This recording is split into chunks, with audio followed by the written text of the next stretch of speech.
नमस्कार विद्यार्थियों, मैं Mahendra fast and last study YouTube पर आपका हार्दिक स्वागत करता हूं।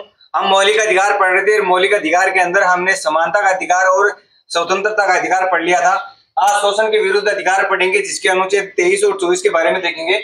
तो अनुच्छेद 23 ये कहता है कि बारात का मतलब मानव जो तस्करी होती है, जिसके अंदर महिला हुआ, बच्चा हुआ या कोई पुरुष होता है, उसकी खरीद या बिक्री या उसे खरीदा जाता है, उसके ऊपर ये अनुच्छेद 23 रोक लगाता है। उसके बाद बेकार प्रथा का मतलब हुआ कि कोई भी कार्य जबरन से कार्य नहीं करवाया जा सकता। जैसे वेश्यावृत्ति है, वो जबरन से नहीं करवाई जा सकती। उसके बाद बंधुआ मजदूरी यानी दास नहीं रख सकते, यानी दास पर ये अनुच्छेद 23 क्या लगाता है? प्रतिबंध लगाता है। उसके बाद देखते हैं अनुच्छेद 24। यह अनुच्छेद 24 ये कहता है कि बाल श्रम यानी जो छोटे बालक होते हैं, जो 14 वर्ष से नीचे के बालक बालिकाएं होती हैं, वो जो खतरनाक जगह होती है वहां पर कार्य नहीं कर सकते। जैसे कारखाना हुआ, जैसे फैक्ट्री हुई, जैसे कोई खान हुई, वहां पर 14 वर्ष से जो छोटे बच्चे होते हैं उनसे कार्य नहीं करवा सकते। अनुच्छेद 24 ये कहता है, अनुच्छेद 24 उनके ऊपर रोक लगाता है। हमारे भारत के अंदर 14 वर्ष से नीचे के जो बालक बालिकाएं होती हैं उनके लिए ये प्रतिबंध का कार्य करता है। कौन सा अनुच्छेद? अनुच्छेद 24 के अंदर एक कानून आया था। उस कानून के तहत यानी 14 वर्ष से लेकर इसकी आयु सीमा है वो 18 वर्ष कर दी गई थी, जबकि अंतर्राष्ट्रीय लेवल के ऊपर इसकी आयु सीमा 15 वर्ष कर रखी है। उसके बाद देखते हैं धार्मिक स्वतंत्रता का अधिकार। धार्मिक स्वतंत्रता का जो अधिकार है वो अनुच्छेद 25 से लेकर 28 तक है। तो अनुच्छेद 25 के अंदर बता रखा है अंतःकरण की स्वतंत्रता। अंतःकरण का मतलब हुआ कि हम भगवान के किसी भी स्वरूप की पूजा कर सकते हैं।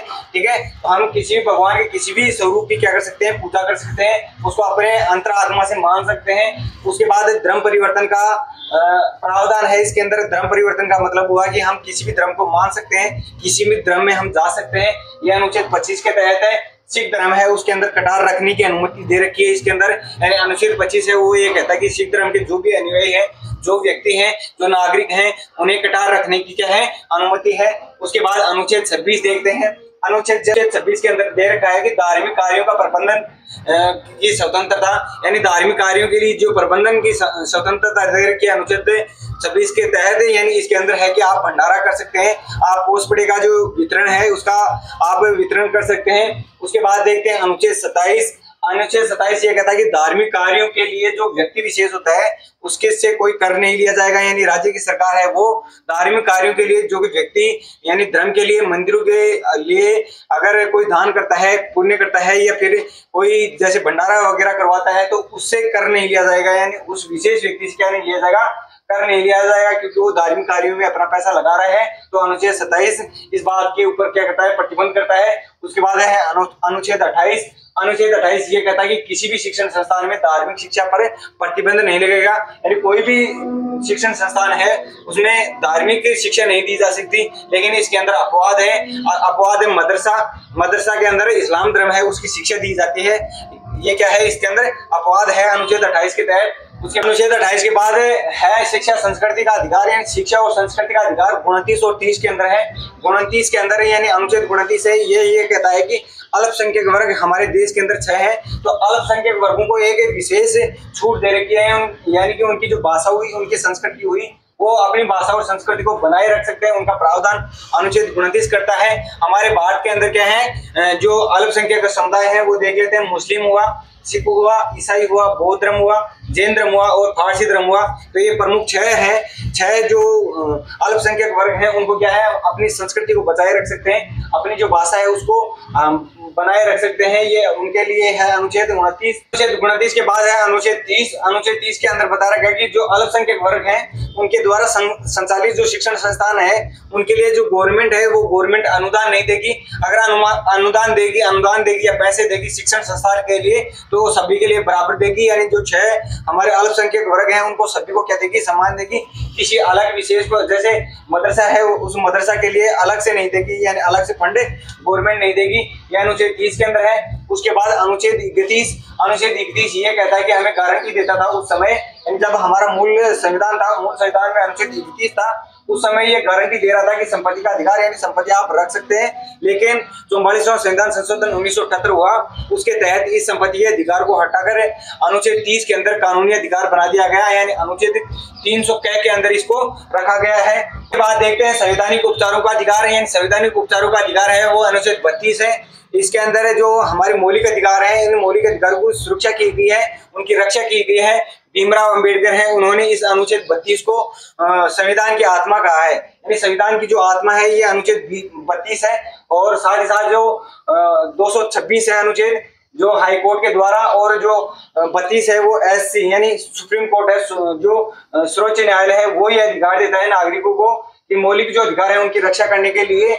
इसने क्या किया है, सर्वोच्च न्यायालय है उसने उसके द्वारा 5 प्रकार की रिट दी गई है, यानी नागरिकों के लिए 5 प्रकार की रिट प्रदान की गई है। उसमें देखते हैं कौन कौन सी रिट है। तो पहली जो रिट है वो है बंदी प्रत्यक्षीकरण, इसको अंग्रेजी के अंदर हेबियस कॉर्पस कहा जाता है।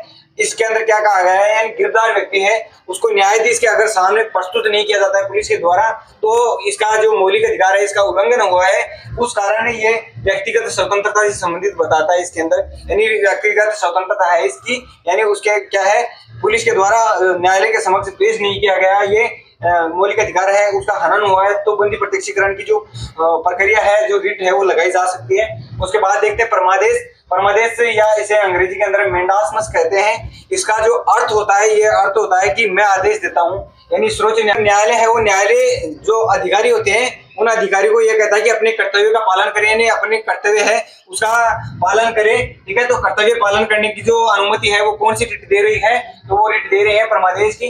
उसके बाद अगली जो रिट है वो है प्रतिषेध की, इसे प्रोहेबियन कहा जाता है, इसे रोक मनाही के लिए जाना जाता है या इसे निषेध भी कहा जा सकता है। तो ये रोक और मनाही किसके लिए करता है, यानी सर्वोच्च न्यायालय है वो जो अधीनस्थ न्यायालय होते हैं, जो जिला न्यायालय होते हैं, उनके लिए रोकने के लिए कहता है कि वो अपने क्षेत्र के अंदर ही कार्य करे, दूसरे क्षेत्र में जाकर कार्य न करे। ये कौन सा है, प्रतिषेध। जबकि जो ऊपर वाला परमादेश था वो व्यक्ति के लिए था, यानी उसका जो न्यायालय का अधिकारी होता है उस अधिकारी को बोला जाता है कि कर्तव्य का पालन यानी अपने कर्तव्य का पालन है इसके तहत किया जाए, यानी परमादेश के तहत क्या किया जाए, पालन किया जाए। उसके बाद देखते हैं अगला उत्प्रेक्षण। उत्प्रेक्षण को सेरेटेटरी कहा जाता है अंग्रेजी के अंदर। इसके अंदर SC यानी उच्च न्यायालय है, उस न्यायालय से अगर जो संवैधानिक अपने जो संविधान के अंदर मौलिक अधिकार है उनका अगर निपटारा नहीं हो रहा है तो उन निपटारों करने के लिए जो सर्वोच्च न्यायालय है, SC जो कोर्ट है वो अपने पास उन निपटारों को, उन जो संवैधानिक विवाद है उनको अपने पास मंगवाने का कार्य इस जो रिट है इसके तहत अपने पास मंगवा लेता है। उसके बाद जो अंतिम रिट है वो है अधिकार पर्चा। अधिकार पर्चा को अंग्रेजी के अंदर क्यू वारंट कहा जाता है। तो ये क्यू वारंट है वो आपातकालीन स्थिति के अंदर, यानी जो अध्यादेश जारी किए जाते हैं तो आपातकालीन स्थिति के अंदर अध्यादेश जारी होते हैं हमारे देश के राष्ट्रपति के द्वारा, यानी वो कानून होते हैं वो स्थायी कानून नहीं होते हैं, वो कुछ समय के लिए ही लागू होते हैं। जब तक आपातकाल लागू है उसी समय तक अध्यादेश जारी होते हैं, उसी समय तक लागू होते हैं। टेम्परेरी उन्हें कानून बोल सकते हैं, वो कुछ समय के लिए लागू होते हैं। अगर उन्हें आवश्यकता है तो उन्हें कानूनी रूप दिया जा सकता है बाद में, अगर आवश्यकता नहीं है, उनकी आवश्यकता आपातकाल तक की थी, तो उन अध्यादेशों को क्या किया जा सकता है, वापस हटा दिया जाता है। उसके अंदर क्या कहा गया है कि बाहर के किसी भी प्रदेश के अंदर जो मौलिक अधिकार हैं इन मौलिक अधिकारों को क्या कर सकता है, प्रतिबंध कर सकता है। अनुच्छेद 21 और 20 और 21 है उनको प्रतिबंधित नहीं किया जा सकता, उनको निलंबित नहीं किया जा सकता।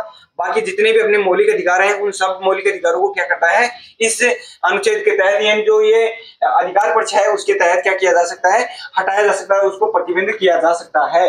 उसके बाद अनुच्छेद 33 देखते हैं। अनुच्छेद 33 के अंदर ये कहता है कि जो अनुच्छेद 33 है ये संसद को अधिकार देता है, यानी संसद है उस संसद को अधिकार देता है कि सशस्त्र बल हुए और जो अपने अर्धसैनिक बल हुए, पुलिस बल हुए, खुफिया एजेंसी हुई, उनके जो अधिकार होते हैं मौलिक अधिकार, उन मौलिक अधिकारों में कमी करने का आदेश किसको देती है, संसद को देती है। कौन सा अनुच्छेद देता है, अनुच्छेद 33 देता है।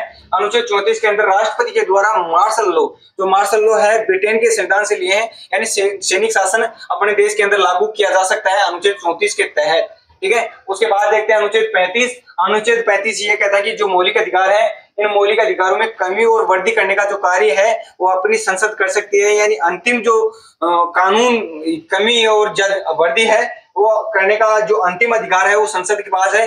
अपनी जो संसद है वो क्या कर सकती है, मौलिक अधिकारों में कमी और वृद्धि कर सकती है। किनके मौलिक अधिकारों में, अपने मौलिक अधिकारों में। तो आज के लिए इतना ही, और ये मौलिक अधिकार कंप्लीट होते हैं तो आपको क्लासेस समझ में आ रही होंगी। अगर क्लासेस समझ में आ रही हैं तो प्लीज आप इसको शेयर, कमेंट और लाइक करना ना भूलें। और अगर चैनल के ऊपर नए हैं तो चैनल को सब्सक्राइब जरूर कर ले।